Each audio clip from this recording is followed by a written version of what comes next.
Hello. Welcome to Nintendo Deep Dive. I am Carl,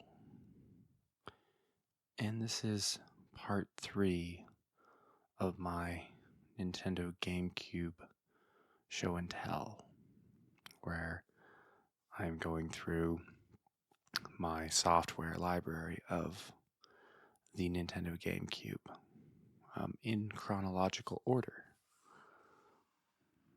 As those who have seen the first two parts of this particular show and tell can attest. And if you are somebody who hasn't seen part 1 and part 2 of my GameCube games show and tell, I would strongly encourage you to watch those first. But continuing on with this show and tell, the next game we have to show off, we left off with Resident Evil 4, and the next game on our list is Star Fox Assault. I have it in a PS2 case, which is a little different from GameCube cases. GameCube cases have the square hole cut out right here, but I bought this game a while ago just as a disc, as it was much cheaper. And nowadays this game can be quite pricey. So this game, Star Fox Assault, pardon me, came out in February of 2005, on Valentine's Day no less, which, given the small amounts of romance you can find in this game, I suppose it isn't inappropriate. And you know, that Panther character's real Casanova, so maybe it's right on point. This game, which follows after Star Fox Adventures, puts Star Fox back in the cockpit and back in the R-Wing, more specifically. But it also sees him, how do I put it? Not only are you in the R-Wing, you also will be on foot, and you will also be in the tank. And I don't really think there's any other gameplay styles aside from those three, but this game essentially, I think, was taking inspiration from Halo, where a big feature of it is that you start out on foot, sometimes in the air, but often on foot, and you can pilot vehicles as you find them in these larger arenas. This was not a really well-loved idea at the time, and in practice, I would say that the controls and the game design for the on-foot stuff and just the level design for these larger arenas just isn't good enough to make this aspect of the game more than tolerable. On the other hand, the R-Wing missions, the missions that are basically exclusively R-Wing, they are probably the best missions in any Star Fox game. But they only make up half the game. On the whole, I think it's actually a pretty interesting title to own. It's very fun and very decent overall, but it's a little weighed down with on-foot sections and large arena sections that are adjacent and related to these on-foot bits of gameplay.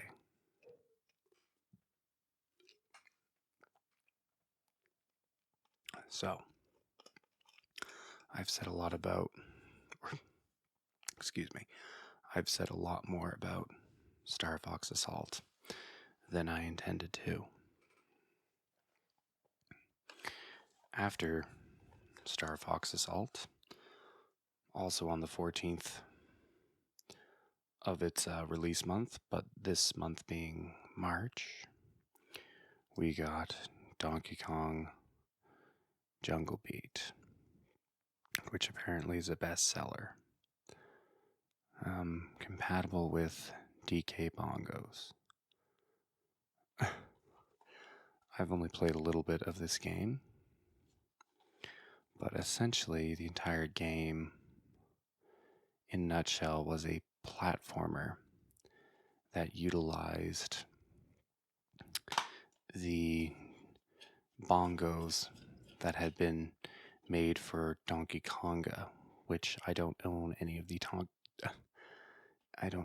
Donkey Konga games.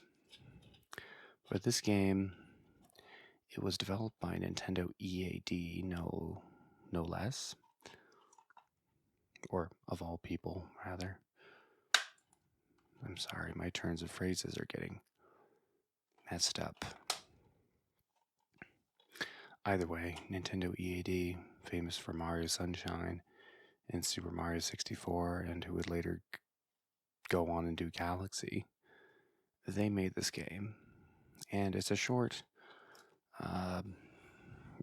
game where you control Donkey Kong in a platformer of sorts via bongo drums, and that's what it is. It's purportedly. Sorry, I hit the camera again. It's purportedly very good.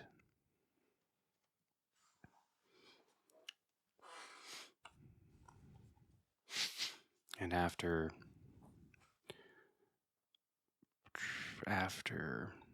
Donkey Kong Jungle Beat, in the month of March 2005, we got Time Splitters Future Perfect, which is not a game that I own physically, but it is considered a very, very good first-person shooter on the GameCube.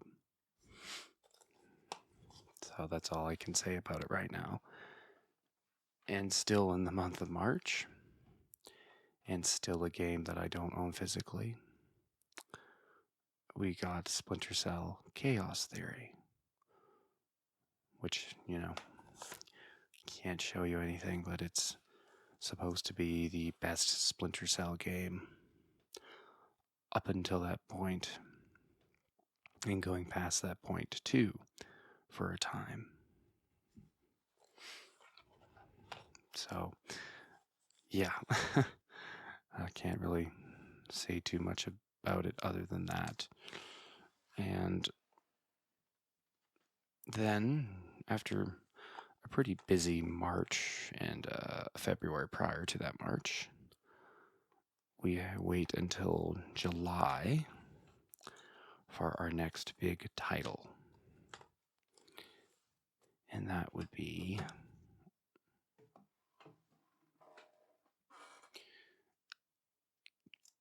Killer 7. Another Capcom 5 game, though at this point it was not exclusive to the GameCube, and it came out on the PS2 on the same day. Probably should have removed this.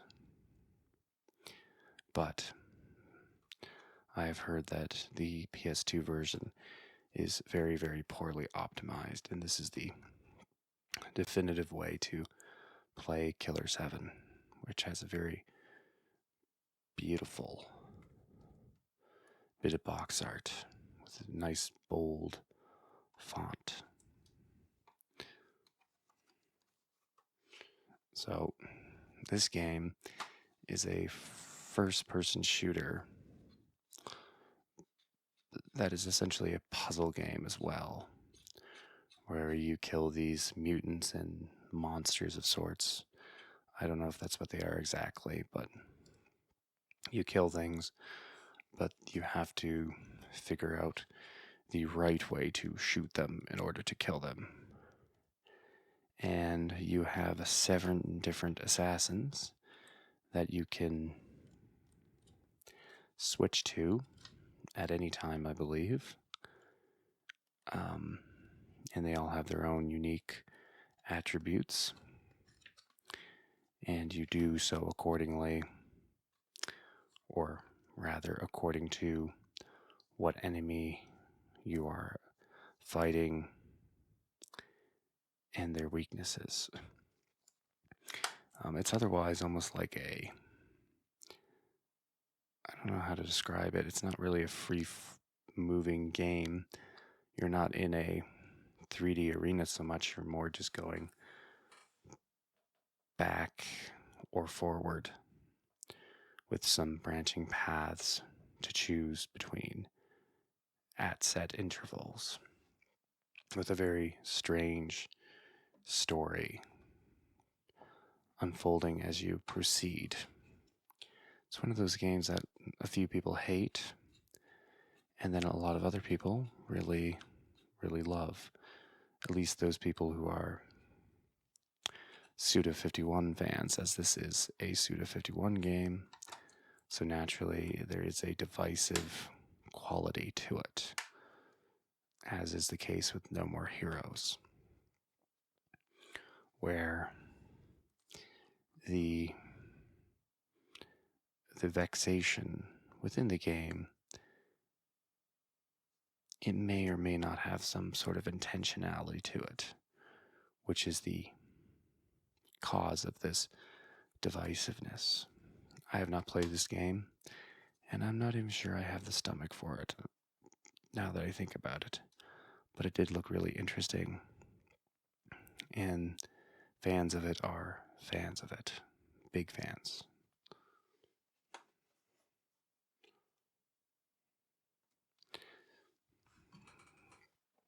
And after Killer 7, in August,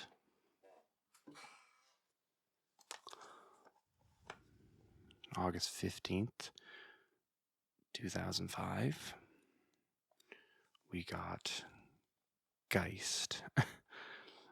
And yes, this box art cover is not original.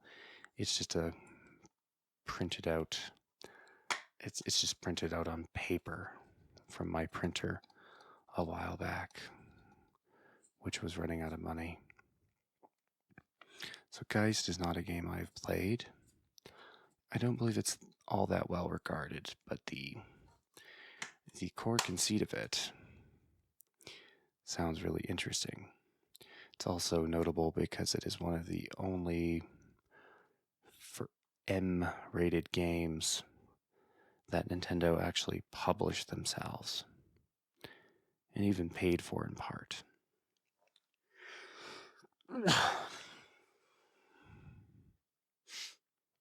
Excuse me. Or I assume they paid for it because they, this is a first party, or this is an exclusive for the Nintendo GameCube. And the big conceit with it is that you are a poltergeist, a ghost that can inhabit objects and even other people in what is a first-person shooter style game and setting. It's not well liked though, because the shooting's considered quite mediocre and even bad, maybe. I can't speak on it because I haven't touched it yet. I actually have some hope for the game though.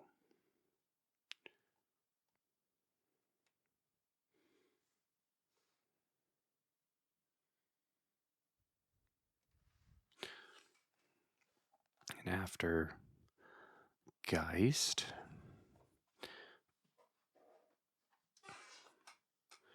still in the month of August, we got Mario Superstar Baseball, which has a very excellent cover. I was going to say it has the best cover of the sports games, but I don't know if that's true, but it's very good. I particularly like this spiked bat of Bowser's, which is both lethal and fitting to his character. I have heard people whose opinions I trust say this is the best sports game on the GameCube. And it was the first Mario baseball game ever. And here we have a fastball of the likeness of a fastball comprising the disc art, which is nice.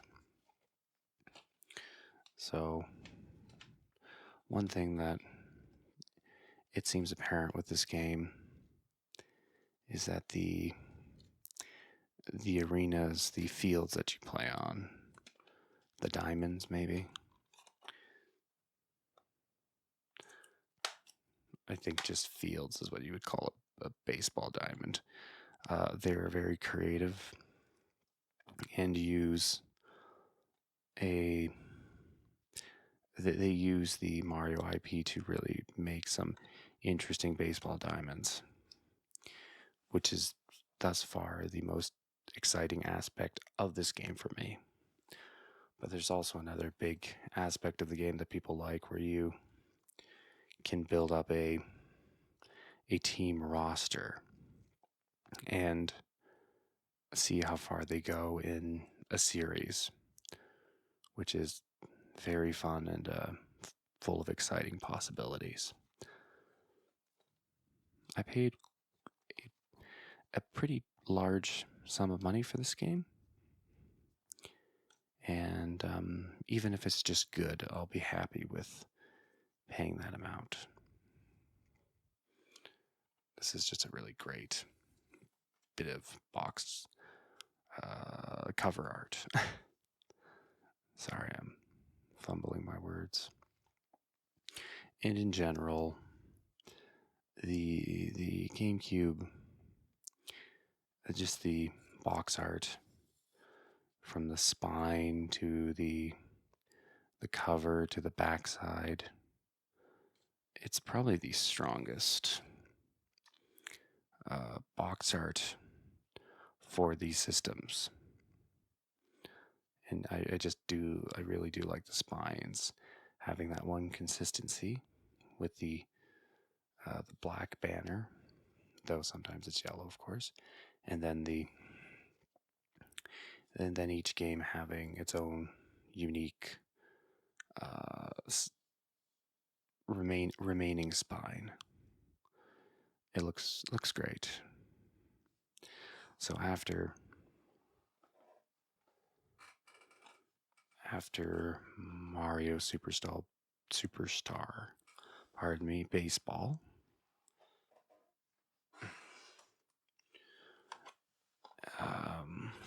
we got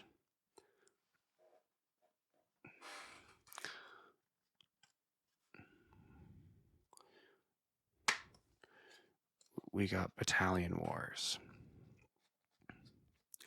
And this game, it was released in mid-September of 2005. It's not necessarily a new franchise, but it is a new sub-franchise from Advance Wars. It continued on into the Wii era, as you could see from my previous video. But aside from that, there's only 2 entries in this sub-franchise. And this is the best of those 2. The controls in some ways aren't as good as the Wii remote controls, but in other ways, they are better as you have more buttons to do, to issue rather, more commands than on the Wii version. The game sees you operate dozens of different vehicles and commanding up to at least 30 men um, at one time on huge battlefields. Well, huge is kind of an overstatement, but very, very large and very good looking. The art style, particularly how the trees look in this game, it reminds me of Fortnite in a way. Um, it doesn't really compare, but there's certain aspects of its cartoony graphics that remind me of Fortnite. And I always liked commanding my troops from a light tank because it meant I could move in with a expendable vehicle that still packed enough of a punch to make a difference on the front line, while again it not mattering that if it got blown up or not. And this game, it was a little fiddly to get to control everyone, and I don't think I ever really mastered doing such a thing. But one thing I did like doing was you could separate one unit from the unit types and then individually having them individually selected. You could place them in any spot of your choosing. And then you could take another single unit or 3 units, say, of another unit type, and then place them in the same place, effectively creating combined arms within that group. And then you could issue them to attack, just them specifically, whenever you wanted, and by having both them be a combined arms unit and having them placed elsewhere, you could essentially set up pincer movement attacks or outflanking maneuvers with them, or just overwatch positions. It was quite fun, and everything was in real time, which made it very messy, but very exciting too. The game had an immense sense of scale, and I really appreciate it for that, and I would like to see another Battalion Wars. Even though the game idea never really lived up to its full potential. But what it did accomplish within this particular title, very good stuff. And after Battalion Wars, just a couple days after, in September of 2005,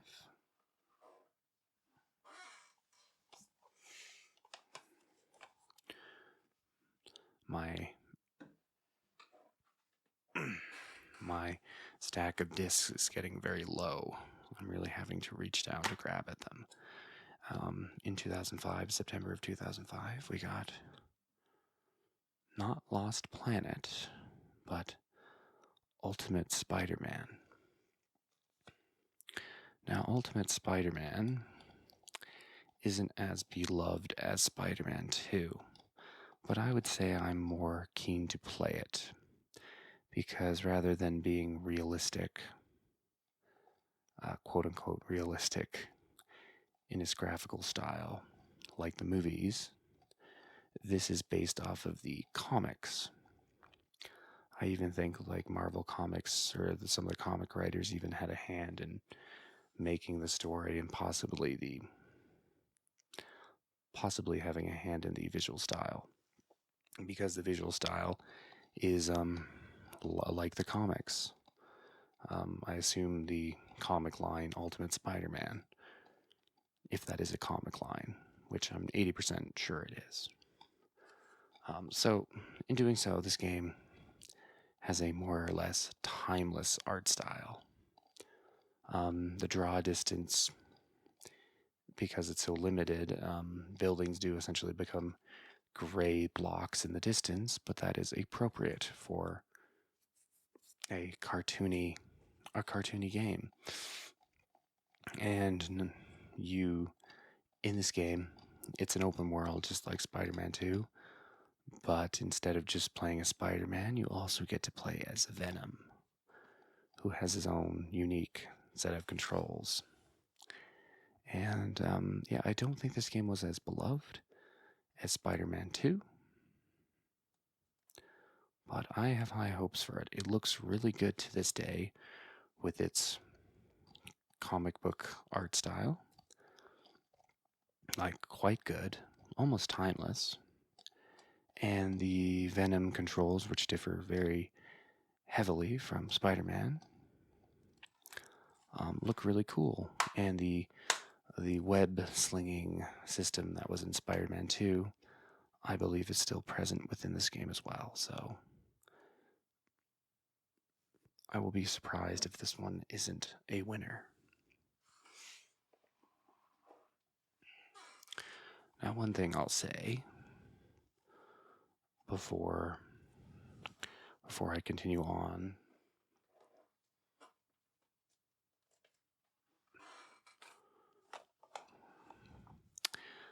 the one thing I will say is that I've heard from several people that 2005 was a whimper of a year for Nintendo GameCube. And I find that notion to be absurd, as just with this group of games, including Resident Evil, all the way up there, you have about 8, I think. Yeah, 8 games already released for 2005 alone, and more yet to come. So the idea that this was a weak year for the Nintendo GameCube is a bit silly, as a lot of these games are also very, very good. Some even great, potentially. Though I think people consider it a weak year for 2005 because many of them weren't the big A tier, S tier Nintendo franchises that people want to see, I guess, or that are the games that people only give value to, like Zelda or Mario, and somehow Metroid's lumped in there, even though Metroid as a franchise doesn't really sell all that well, regardless of its quality. But, even if many of these franchises are B tier from Nintendo, well, their quality will speak for itself, and you should like a game for what it is, not what franchise it belongs to.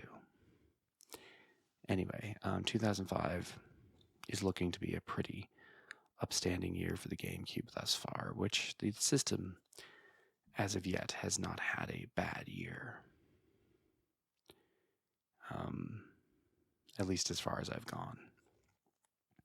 So after Ultimate Spider-Man, in October, we got SSX on Tour.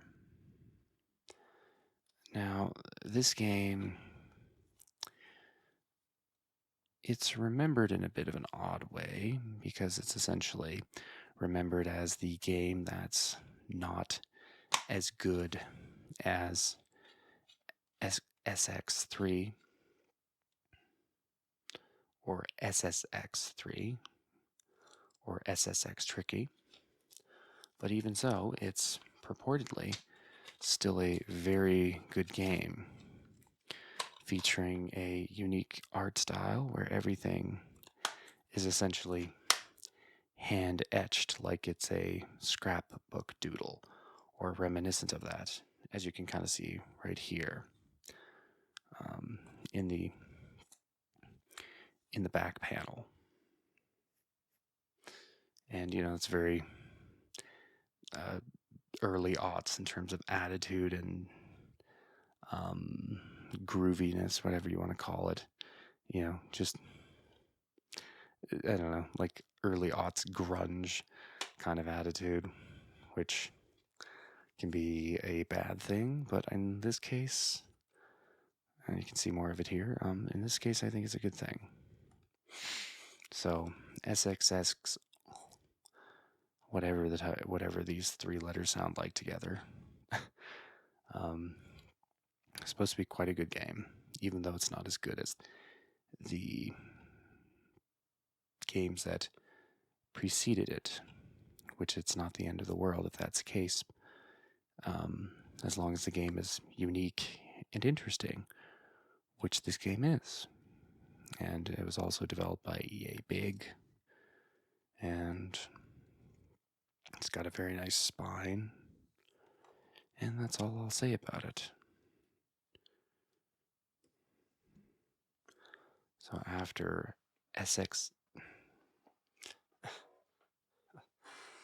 after snowboarding game number 5,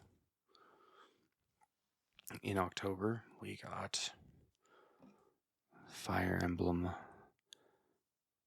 Path of Radiance, which would be the first console Fire Emblem game anyway, that would reach the West.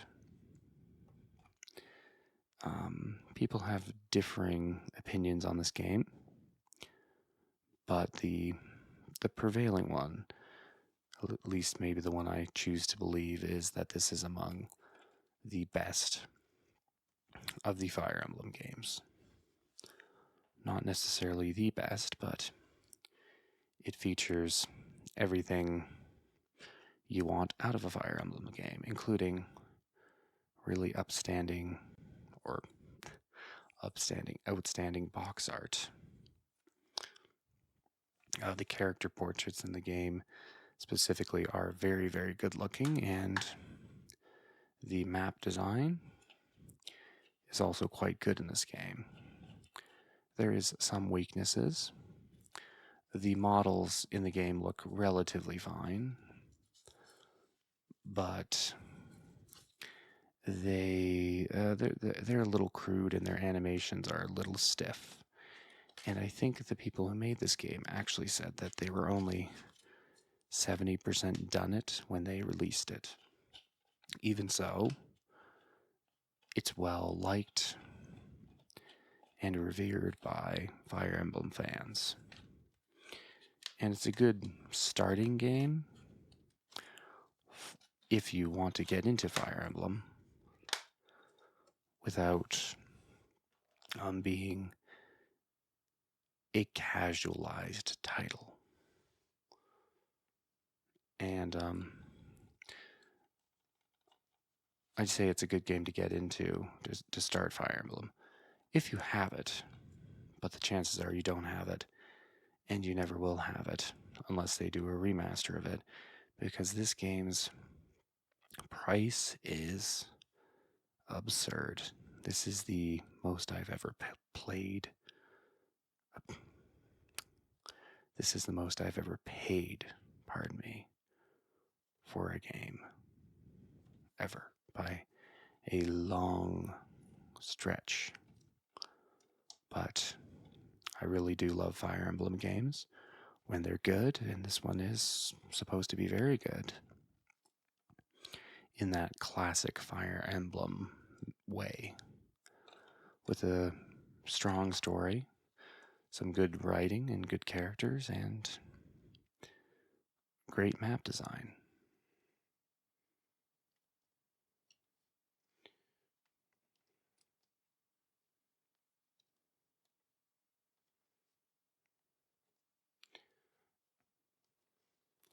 I'm just going to straighten this out.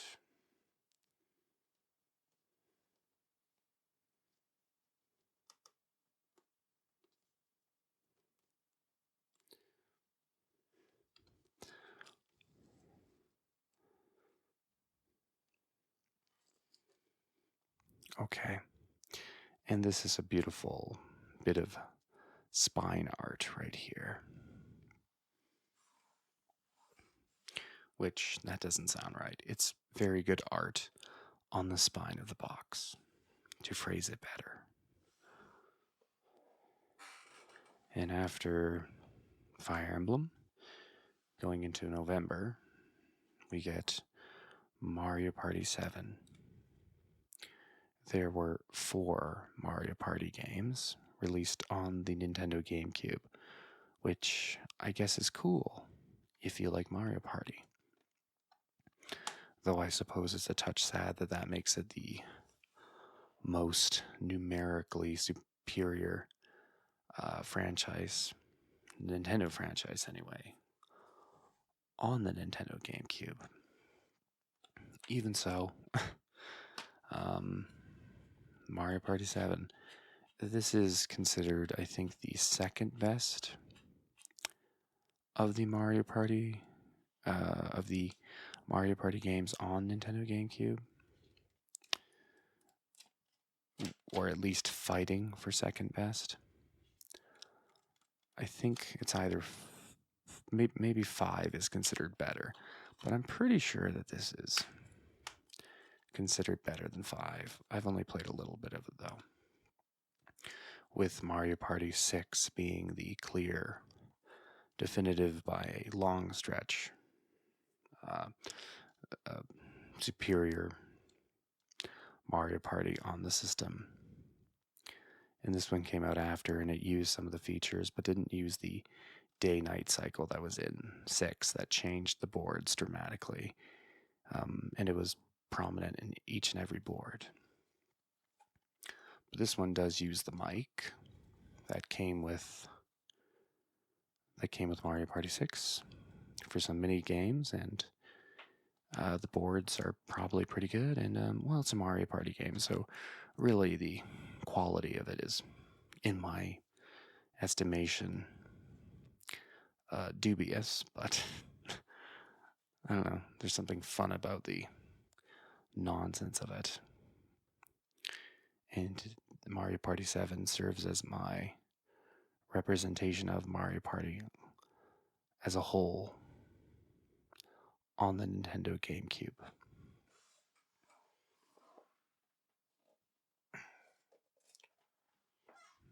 After Mario Party 7, just a day after, in November, we got a game called Gun, which is a beautifully generic title. It's done by, or published by Activision, developed by Neversoft. There's their logo right there. Yeah, Neversoft, who did Tony Hawk games up until this point, and probably after this point as well. Gun is, I don't know if it's an open world game, but it's a proto-open world game, or semi-open world game where you are on a revenge quest in the Wild West. Your protagonist is voice acted by Thomas Jane, I believe. And I mean, that's pretty cool. Thomas Jane, famous for playing the homeless guy, or famous for playing himself as a homeless guy in Arrested Development. So yeah, Thomas Jane. Got some nice back, what would I call it? Nice art on the back. And the game, it's a third-person shooter with cowboy weapons, and the world looks pretty fun to explore, and I don't know. I hear this game is pretty decent for a third-party multi-platform game.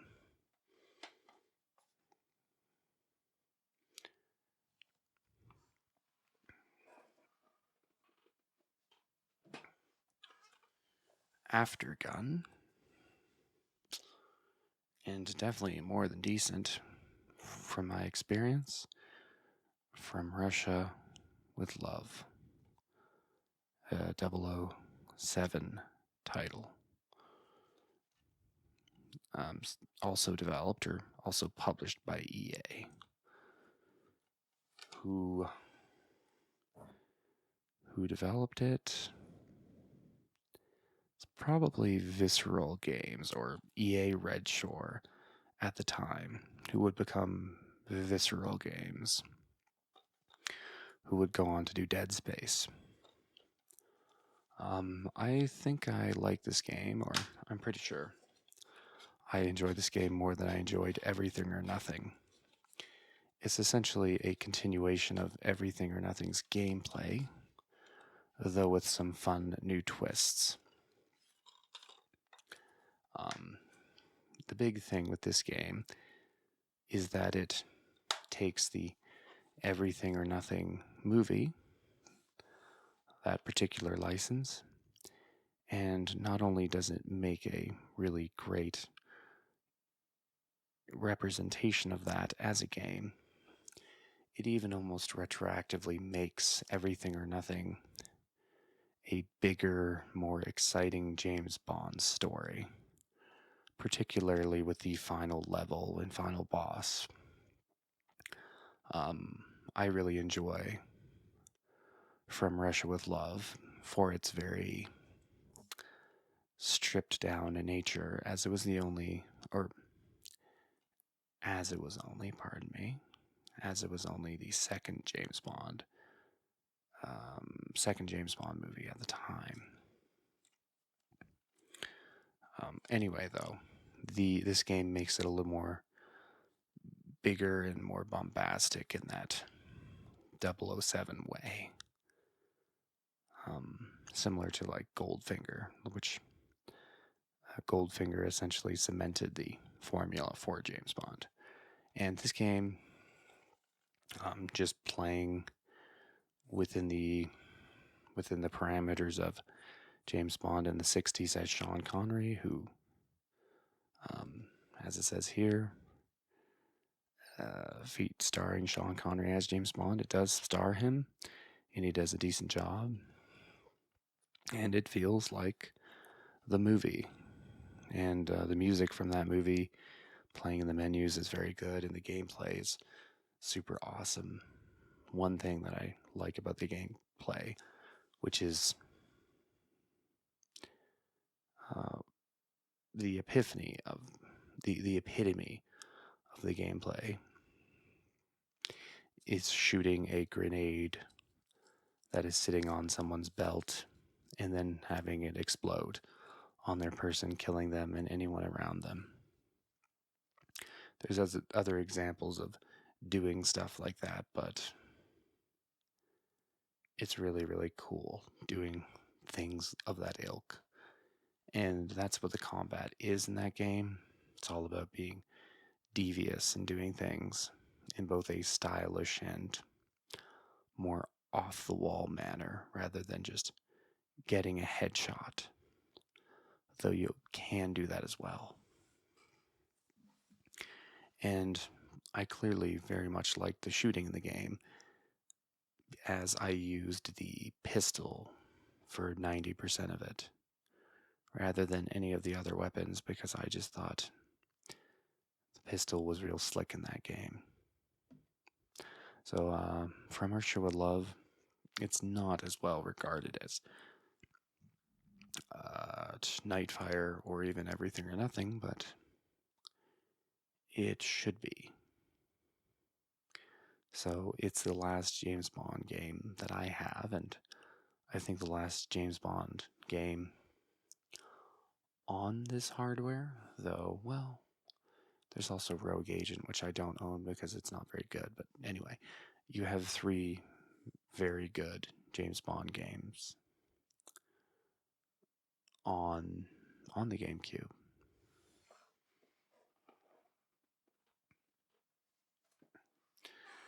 And after From Russia with Love, getting another licensed game, we have Peter Jackson's King Kong, the official game of the movie.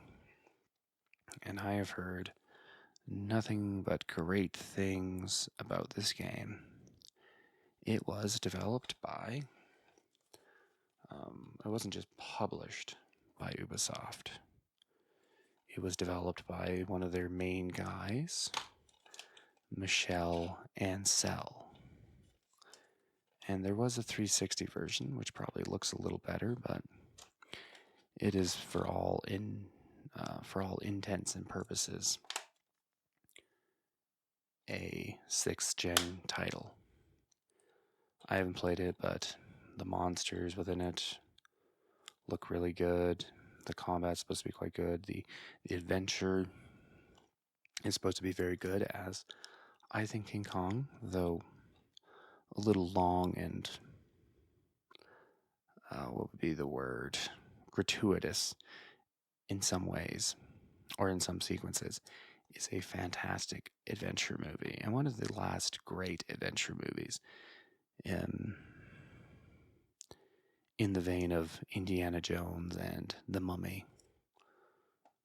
And that game is, I've heard nothing but good things about it.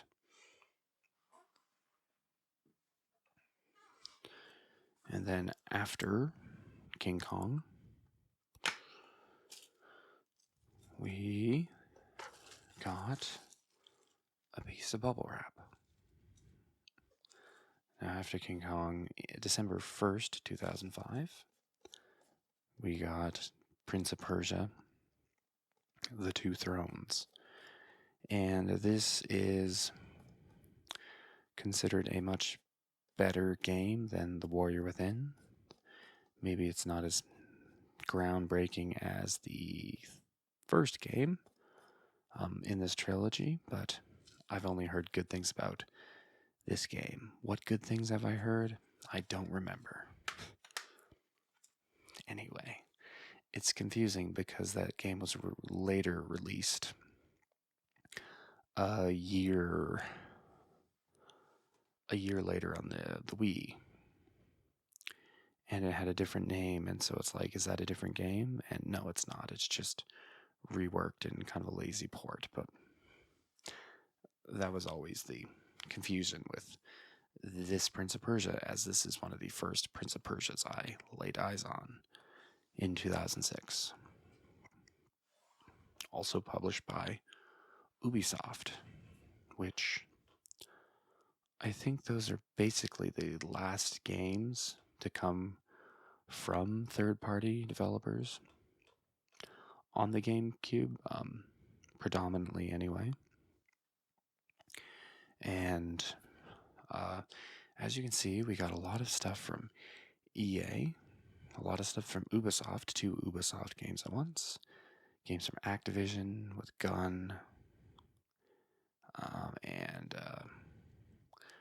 Spider-Man, Ultimate Spider-Man, and 2 games from Capcom with Killer 7 right down here, and Resident Evil 4 up in the stack up there on the left side of the screen. But mostly, though, forgoing Capcom, you had a lot of third-party support, third-party multi-platform support on the GameCube from these Western publishers.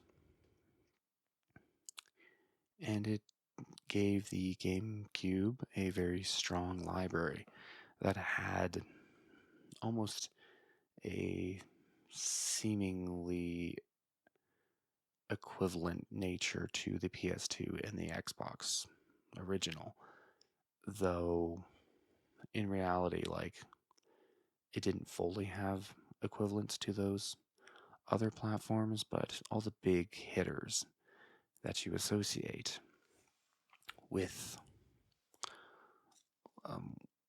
the 6th generation, they are on the GameCube. The only notable exceptions I can really think of are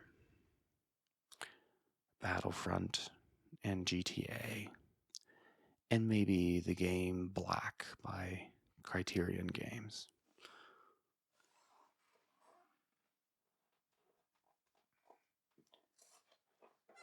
Anyway, in December still of 2005, we got a new sports title, a new Mario sports title, that is, in the form of Super Mario Strikers, which this has one of the best cover arts on the GameCube, and certainly the best cover art of all the sports games. And it was a new franchise or sub franchise in the sports lineup, and it is ostensibly a soccer game or a football game, as the rest of the world calls it, as demonstrated by this disc here. But for those who are familiar with James Caan's Rollerball, which depicts a violent blood sport with murder and great injury as a means of winning, well, that through line runs through the center of Super Mario Strikers, and it's the rules and just the ethos of this soccer adjacent sport, as you can pummel people into electric fences. And if you kick the ball really hard, you will concuss anyone in front of you or do other things like that. I don't know. And you can tackle and slide tackle, mostly tackle. You can just check people, smash them down to the ground or into electric fences, as I already stated. And you can utilize items to crush them or cause them some other kind of bodily harm, such as having a chain chomp fall onto the pitch and murder everybody, maybe even your own people. It's a ridiculous game, and its sequel expanded on many of these aspects, though there are a fair number of purists who consider this game the better of the two. I am not saying the three, because the one game, that game doesn't have any fans on the Switch, but this game, the purists, people who are, they think it's more they think it's a purer form of this gameplay, as everything moves a little faster and is snappier, and it's all about just getting,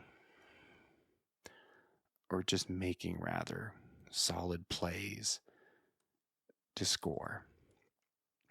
And that's all true to a degree, but I think it's actually pretty simplistic. It feels like you pass and shoot, and if you do it real quick, the ball just zips into the net, and that feels really cool. Like you really punch that ball through the net in a quick, snappy manner. But it feels simplistic to me. It feels like I'm reviewing this game. It's a really cool game and a really cool series, and it was made by Next Level Games, who would go on to do many things for Nintendo, including another Mario Strikers on the Wii, and another unfortunate sequel on the Switch. So with Super Mario Strikers, that is all the games I have for 2005. And this is just 2005. So I don't really see how that's a terrible year.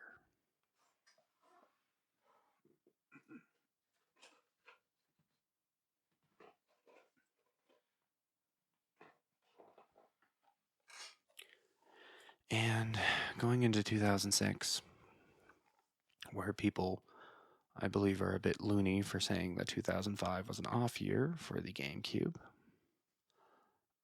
2006 was a quick wind down on the system, which,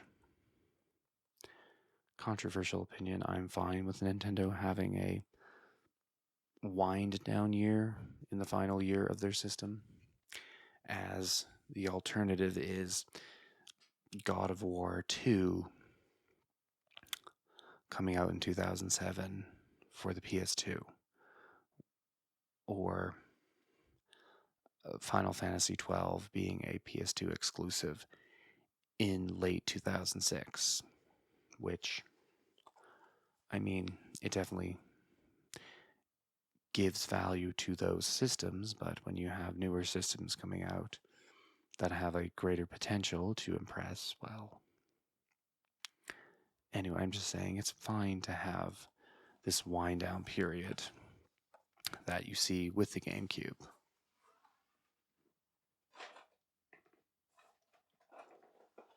That being said, it is a pretty steep wind down.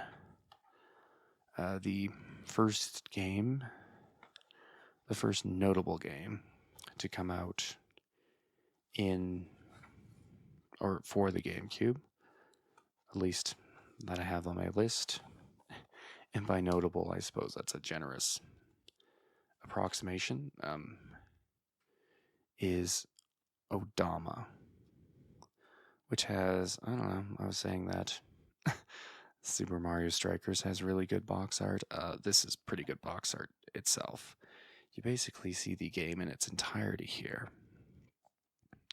You have these soldiers fighting each other, and then this giant ball crashing through stuff. And essentially, it is a feudal Japan pinball game with fantastical elements, as seen by this spider, or man-headed spider. The game is very ridiculous. It was created by the fellow who made Seaman on the Dreamcast. As you can see, it's essentially a pinball game, as you have the bumpers here and the ball, and you're trying to crush the army or break down the gate. I don't actually know. And while you're doing this, you are, I don't know if you're controlling the ball or your soldiers with the microphone, shouting into the microphone. That came with Mario Party 6, which is ridiculous. So it's one of those games that, even if it's probably not very good, it's kind of wonderful and amazing. It's a game that you really can't criticize. And I bought it because it's such an oddity. Not even an oddity, a peculiarity. After Odama, I have Pac-Man World Rally coming out in August 22nd of 2006. And that is a game I don't own for the GameCube. I own it for the PS2. I've heard it's a decent kart racer, and that's all. With the one thing, though, that catches my eye being the part where you can turn into a giant Pac-Man that eats other carts. That's pretty eye-catching. And then in November 14th, we got Lara Croft Tomb Raider Legend. Or just Tomb Raider Legend. This game was developed by, or at least published by Eidos.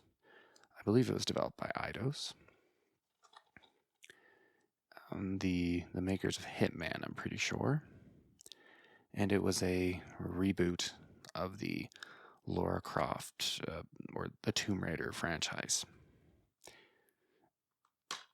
purportedly there's more of an emphasis on the action than the puzzle solving, but the game looked very good,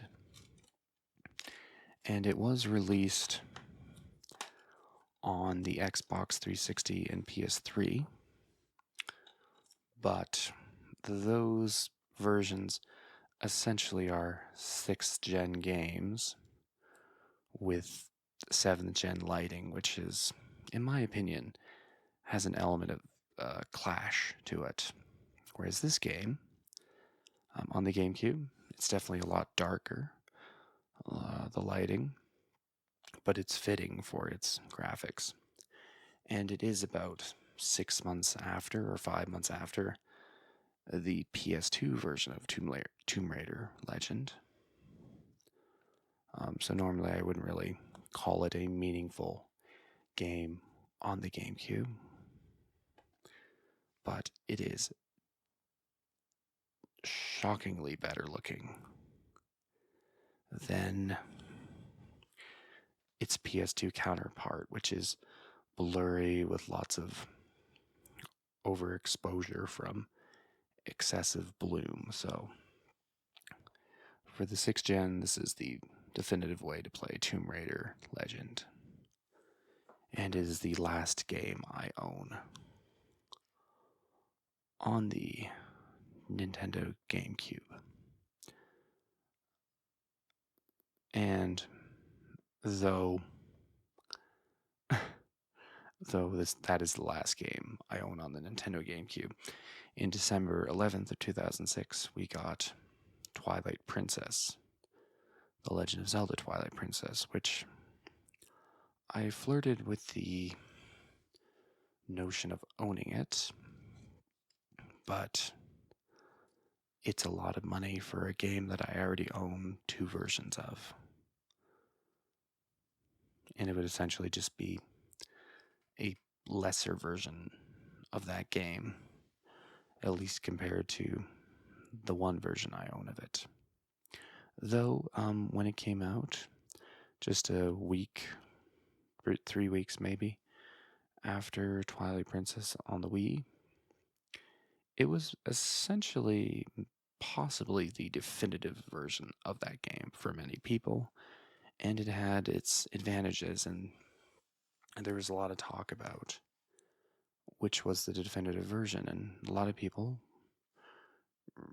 they preferred the GameCube title, as the game was optimized for the GameCube, and not so much the Wii. Anyway, it's not a game that you can see here. You saw it on my Wii show and tell, but just imagine it up there. So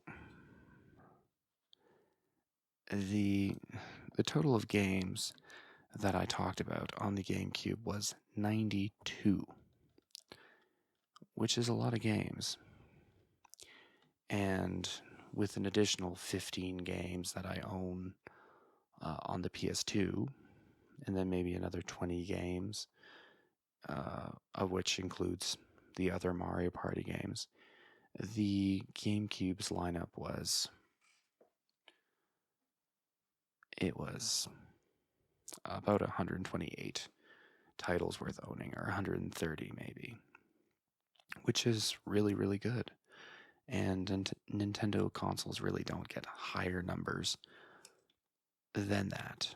Not much higher, anyway, with only one console coming to mind that has more games to play on it than the GameCube.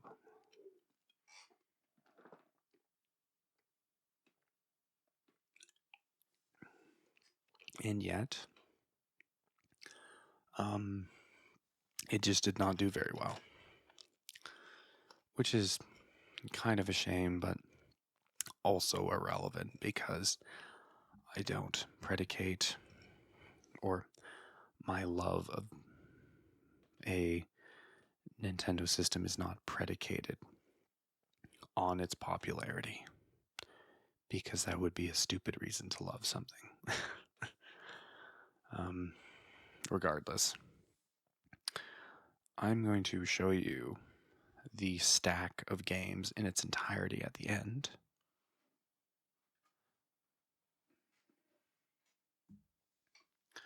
But first, I figure I should show off this little beauty, which I'm going to have the hardest time unraveling. Is this my favorite controller ever? It's hard to say, but I like it a lot. It's my favorite controller ergonomically speaking.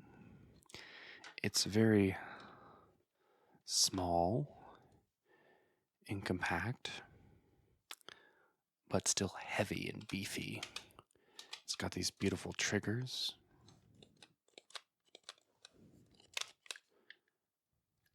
It doesn't have a clickable analog stick, and it has this very odd C-stick.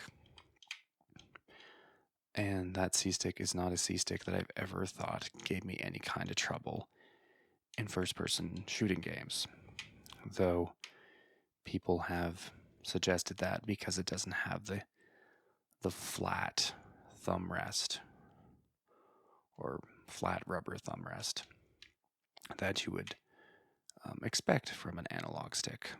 The D-pad is admittedly quite small and stiff and hard, but it is entirely irrelevant to this system, though I believe you might find yourself playing Link's Adventure or the Adventure of Link with this D-pad on a certain Zelda collection that was on the GameCube, so maybe that would be a real rough go, but otherwise it's kind of irrelevant.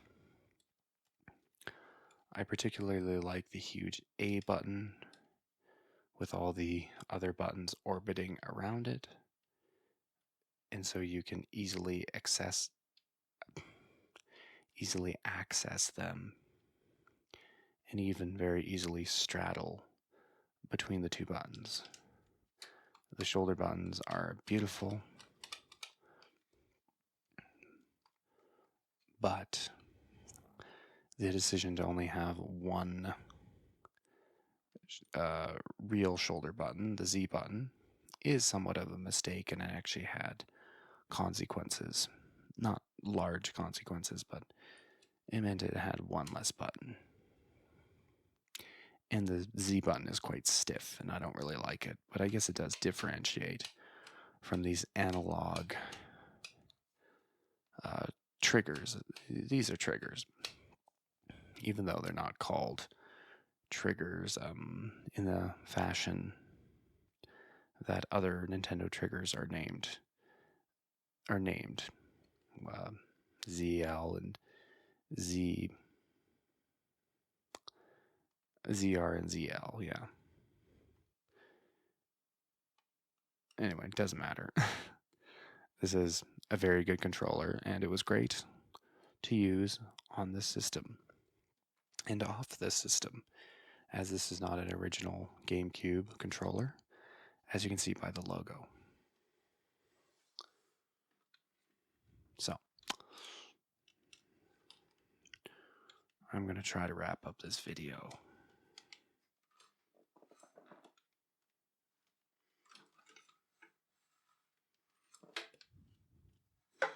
Just winding. Oh. Sorry about that. Horrible. Just winding this cord up and making a mess of everything.